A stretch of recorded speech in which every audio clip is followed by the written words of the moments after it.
di Galilea, dan ibu Yesus ada di situ. Yesus dan murid-muridnya diundang juga ke perkawinan itu. Ketika mereka kekurangan anggur, ibu Yesus berkata kepadanya, "Mereka kehabisan anggur."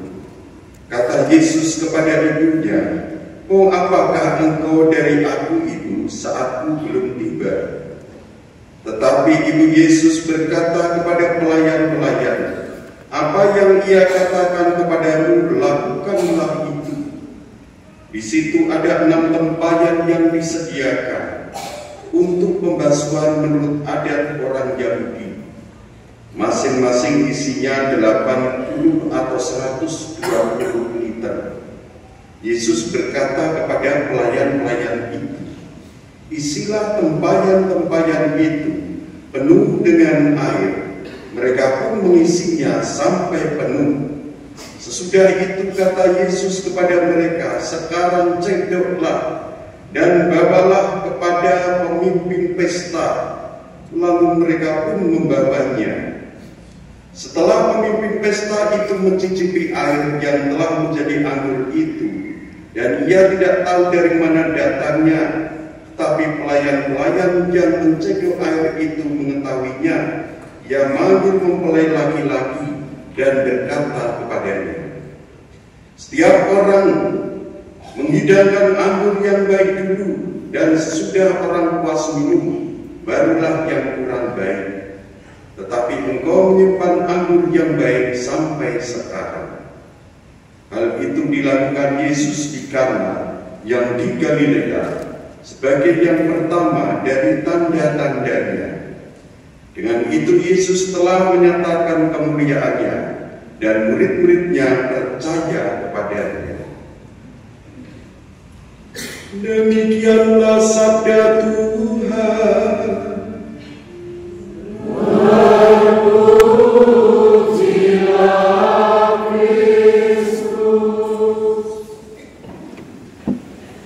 Saudara-saudari yang dikasihi dan mengasihi Kristus, Nabi Yesaya dalam bacaan pertama mengungkapkan kebahagiaannya dengan memuji Allah karena umat Israel yang dihukum oleh Allah dengan pembuangan ini telah dipulihkan dan segala kesalahannya telah diampuni.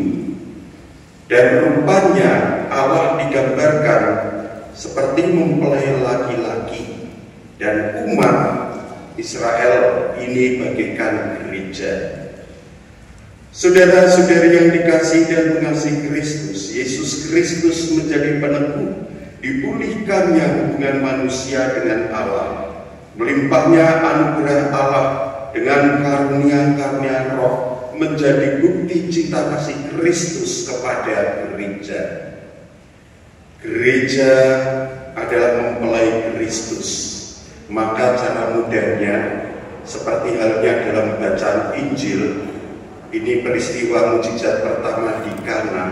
Ini biasa saya lihat dalam bacaan tersebut dalam Ekaristi atau pemberkatan nikah, karena mengisahkan tentang pernikahan dan mujizat pertama yang dilakukan oleh Yesus.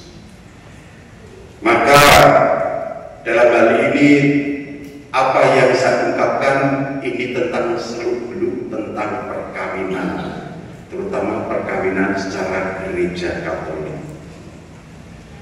Seperti halnya Yesus Kristus yang menampilkan diri sebagai mempelai pria dan gereja sebagai mempelai wanita, kasih Kristus kepada gereja itu tidak akan pernah putus. Meskipun umatnya itu kadang-kadang mengecewakan, kadang-kadang nakal, tetapi apakah Yesus pernah meninggalkan kita? Tidak. Dia mempelai pria yang setia, kasihnya tak berkesudahan. Betapa maha rahim Allah itu sebagai sang mempelai pria yang sangat setia. Suatu hari ada seorang bapak muda Pak Ijo namanya. Pak Ijo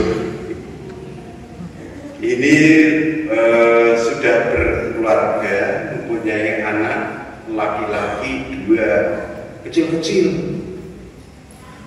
Dan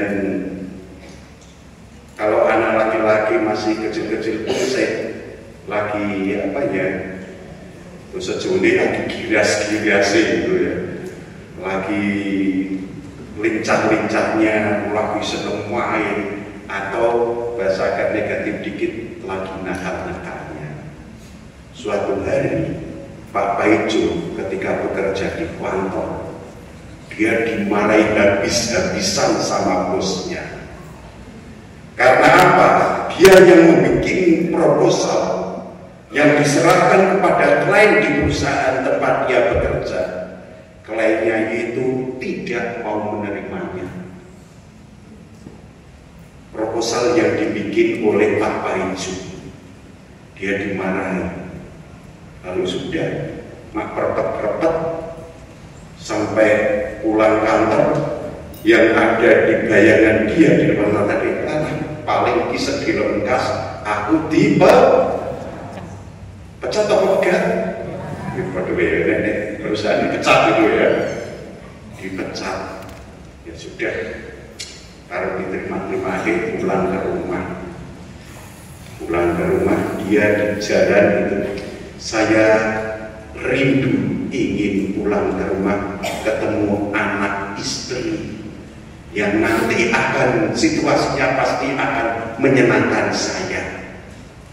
Sampai di rumah, ternyata suasana beda, tidak seperti yang diharapkan. Istri nih, bojone, Abu siapa? Sri. Bu Sri ngomel-ngomel. Curhat nih karena jengkel, dalam situasi jengkel, dia mengeluh karena apa? Anaknya yang sulung, nakali rakaman, menakali adiknya. Adiknya itu nangis, sitik-sitik nangis. Wah, suasana kacau. Nah, jengkel Pak Paijo mau pengen ini bisa diserat di rumah, pasti akan melegakan hatinya ketemu anak istri, tapi kok malah situasinya beda. Pengen marah tapi dia mencari lokasi yang lebih memberikan harapan, yakni di meja makan. Mungkin dengan melihat isi dari di atas meja makan akan melegakan dia. Dibuka gedung saji, ternyata song mie ayam, song orang nopopo, tidak ada lauk sama sekali, bahkan minuman teh pun tidak ada. Dedek bahasa Jawa dijualkan, pengennya marah-marah, ternyata rumah bukan tempat yang tepat untuk menyenangkan dia. Tetapi di tengah situasi yang menjengkelkan itu, dia ingat karena nikah di gereja Katolik ya. Apapun yang terjadi, situasi yang tidak menyenangkan pun pasti juga akan terjadi. Yang paling penting adalah janji nikahnya. Maka dia ingat apa yang dikatakan di depan altar. Saya berjanji setia kepadamu dalam untung dan malam, di waktu sehat dan sakit. Saya mau mengasihi dan menghormatimu sepanjang hidup saya. Dalam untung dan malam, sehat maupun sakit. Maaf, saya membaca ini, sengaja saya tidak menghafalkan ini, karena itu kalau saya terlalu hafal sudah digagal. Ini sampai suami pada istri. Dan inilah kekuatan sakramen, di mana seorang laki-laki, seorang perempuan yang mengucapkan janji pernikahan, maka sudah berlaku satu dengan satu dan tak terceraikan seumur hidup. Dan ini janji nikah tidak bisa dibatalkan, tidak boleh cerai. Saudara-saudari yang terkasih, seperti halnya belajar dari Yesus Kristus, sang mempelai pria yang setia kepada gerejanya, setia kepada umatnya, cintanya tak terputus meskipun umatnya sering nakal. Sekali lagi saya ulang, tapi Tuhan tidak pernah meninggalkan. Janji nikah itu bernuansa demikian. Maka di tengah kejengkelan setelah dia itu dengan janji nikah, dia kemudian tenang sebentar, lalu kemudian mengatakan, oke, sekarang ayo kita jalan-jalan di luar, makan di luar. Istri dan anak-anaknya yang tadinya ramai menang dan mereka senang, kita makan di luar. Kepada istrinya dia mengatakan, terserah kamu mau makan di mana, mau di tengah kota, silakan pilih makanan, tempat yang kamu pilih itu mau di mana, pinggiran kota, tengah kota, atau di desa atau apa, asal menunya mie ayam. Mie ayam di ning restoran dia kok ning Palembang monggo, tapi ya tetap mie ayam. Kamu pilih mana? Wah, tetap seneng ya. Ngopo malah mie ayam perlu duitnya sithik. Aduh, mereka wah berangkat aja sudah nyanyi-nyanyi sama anaknya. Semua bunga bernyanyi gembira hatiku. Terus biar mulia-mulia Tuhan sungguh gembiraku. Makan ayam dengan lahap. Pak Paijo dewe tanduk. Suasana beda, meskipun sederhana.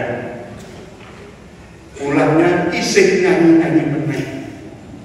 Dan akhirnya singkat cerita di rumah menjadi suasananya lain, beda. Padahal cuma makan mie ayam. Sudah lain lagi. Dan dia merasa bahagia karena situasi tersebut. Sebelum tidur mereka berdoa bersama. Lalu pagi-pagi sebelum berangkat ke kantor, dia ditelepon bosnya. Aduh, bayangan apa? Rasa mangkat kantor gue selamanya bayangan.